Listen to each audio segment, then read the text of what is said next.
Hello and welcome to another episode of my imaginary garage here in my grandparents' backyard. So today I have my friend's car. He's behind the camera and we're gonna perform you know, some basic maintenance, and also we're gonna replace the rear bushings on the shocks and the front ones. It will be a two-part video because I'm waiting for a special tool right now. So yeah, you might think that you have seen this car before. It really looks like my new one, but it's not. This is my friend's car. It's a 1.6 75 horsepower, and yeah, it's a pretty much basic spec. It has a sunroof, but nothing else pretty much. He upgraded the headlights obviously and put some, aftermarket deflectors, and the splitter is also a V6 splitter. So yeah, so let's begin.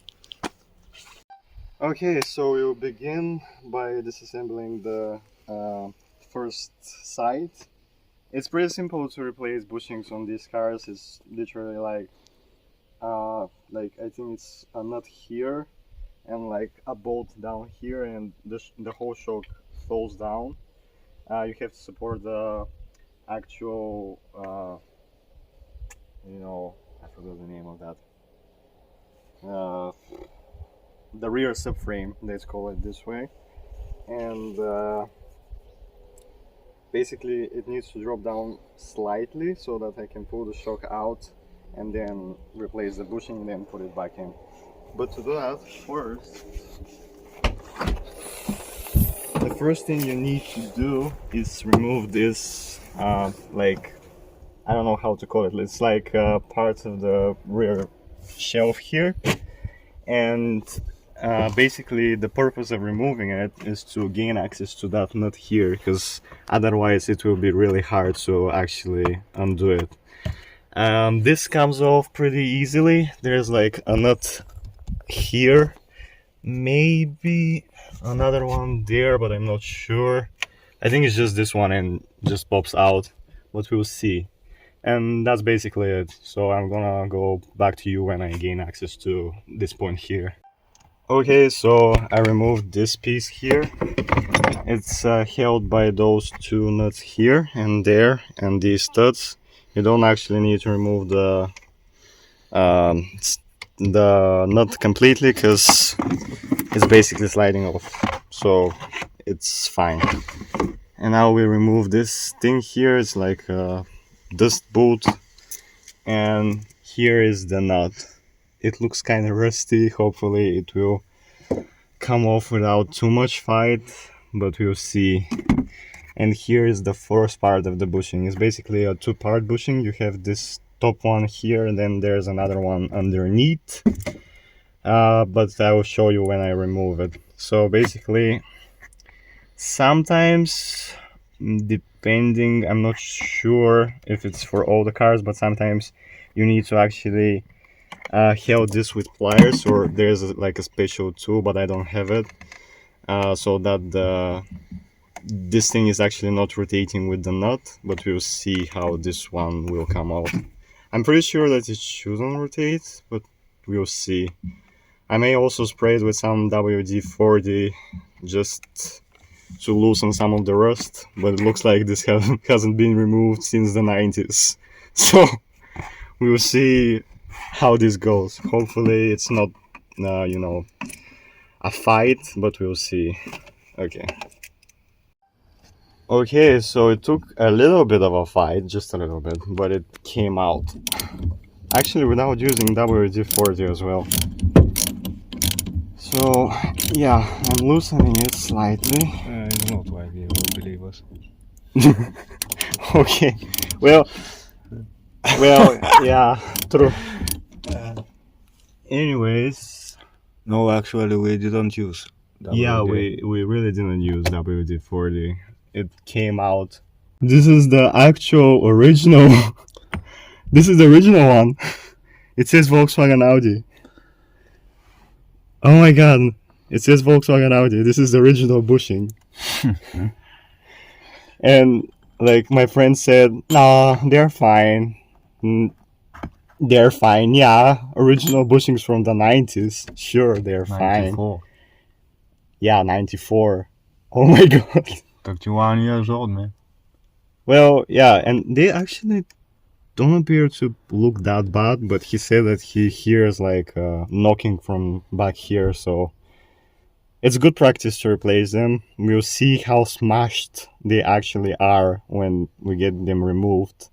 But honestly, it looks pretty good. I don't know, but it's the original one, because I highly doubt that someone replaced it with the original, because in my country we don't have that practice. So yeah, this is probably the original bushing since 94. Oh my god. Okay, so now we remove this bolt back here.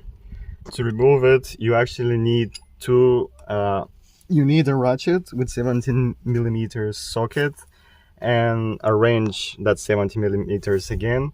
And the idea is to put the ratchet in here to make counter force to actually remove this bolt here, because you have this nut that sits inside of here. Okay, so before you fully remove the bolt down here, you need to come back here and remove the rest of the upper bushing. So it's important here to keep track of how the components go back in.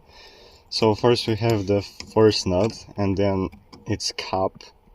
So you put it like this. And then it's this nut I already loosened it. It should come off completely. Now this is removed.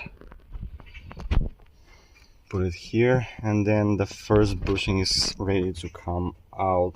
Like this. Might be a little bit tricky because it's corroded.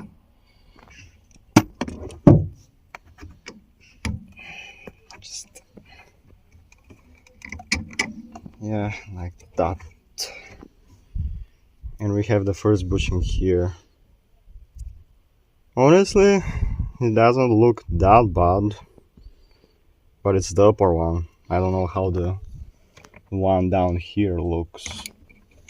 And this is, you know, the bottom piece that's just like here. Again, I recommend to keep them like they came out of the car, so that you don't miss the order of how they go in. So, you know, like this. And now we have another nut, but this one you don't need to remove, and you shouldn't remove because the spring will fly out if you do it. So this one just stays in, and now it's ready. We're ready to actually remove the bottom bolt and drop the whole shock out of the car. Okay, so I removed the bottom bolt and now the whole shock is ready to come out and basically drops out. But first, it's kind of, you need to, you know, push this down a bit. Well, or maybe will it come out like that? Not really. It's like playing Tetris, man. Kinda. Okay, so this method won't work. Probably I need to like this. Okay, so you need two people for that. Basically, one needs to stay on this thing here, or you can do it alone as well, but it's kind of hard. Someone needs to push this down so that you can pull it out from here. Yeah. And now the bushing stayed there and it's completely gone. I can see it from here. It's really bad. Oh my god. Okay. I would need a screwdriver or something to pull it out. Wait, I have an idea. Yep, as I expected, this is completely gone. Not much left out of that. Also, the shock itself looks pretty bad, but it's, it's working. It definitely needs this to be replaced, but we won't do that in that video. But yeah, I mean, he says that he doesn't have a problem with the shocks because the car is riding fine, it's not bouncing all over the place. So yeah, but the bushing is definitely gone and needs to be replaced. So it's a good practice that we're doing this. Okay, so quick comparison. This is the brand new one and this is the absolutely gone one. Look at the difference. One is so much flatter than the other one. Like, it's completely gone. The other one, the inside one, I mean, it looks pretty good, but it's probably worn as well. Where is it? Here it is. Yeah, pretty much same sort of story. It's kind of, it became flat over the years. So we're gonna replace this one as well. Like, the actual rubber doesn't look bad and, worn, but we need to replace it because it's flatter. It should be like this. And yeah, my friend said, why don't we just reuse that? But it's really not a good idea. We are already here, so might as well replace everything. Okay, so we continue. It's a bit later because we went to pick this nuts from the hardware store, and now we can continue. Thankfully, right now it's cooler, so it's better for working outside. So now we're ready to actually reinstall the bushing and put the shock back in. So the first bushing is this one, the bigger one, and we put it like so. Push it over to the through the nut here, and now it's ready to be put back in the car.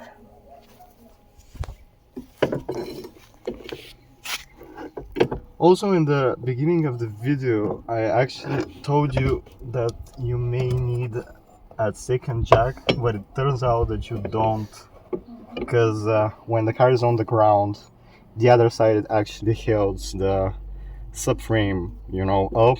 So realistically, you don't need a second jack. So yeah, this is only if in your case the car is jacked up on all four corners, but in ours is just on the one side. So now I have to press this down.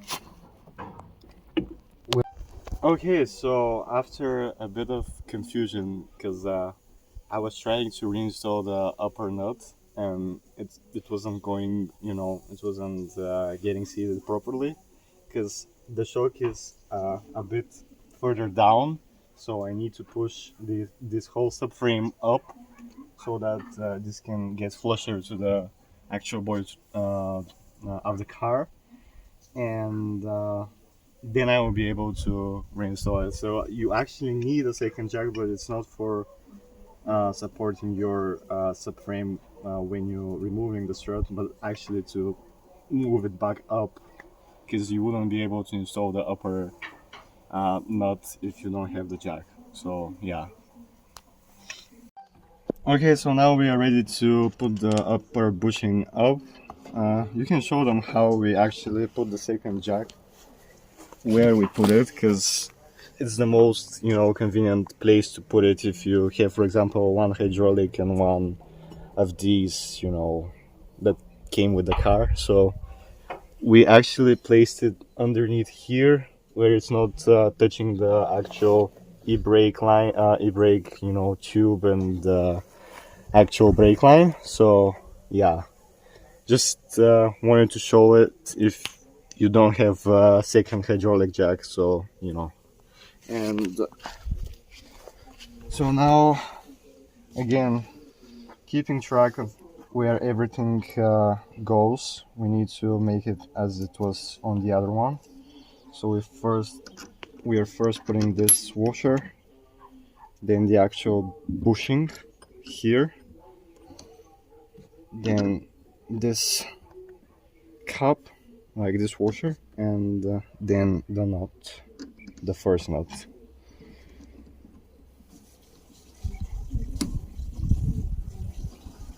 Okay. So now it's ready to be tightened up.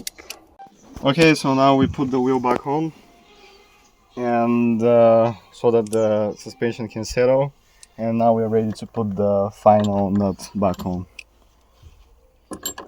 Like, I'll just show it real quick before I put it. This cap here, so, and then the nut.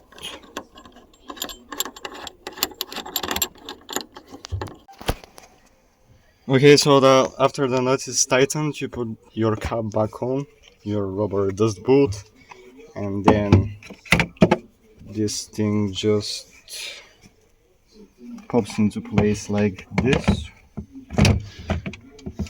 Yeah, need to line it up with the studs. So.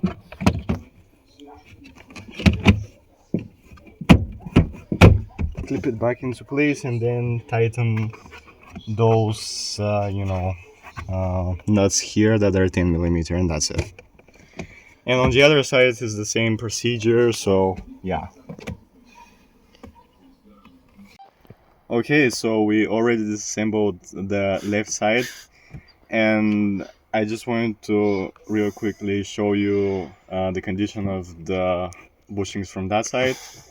Again, same sort of story as the other one. They're pretty collapsed.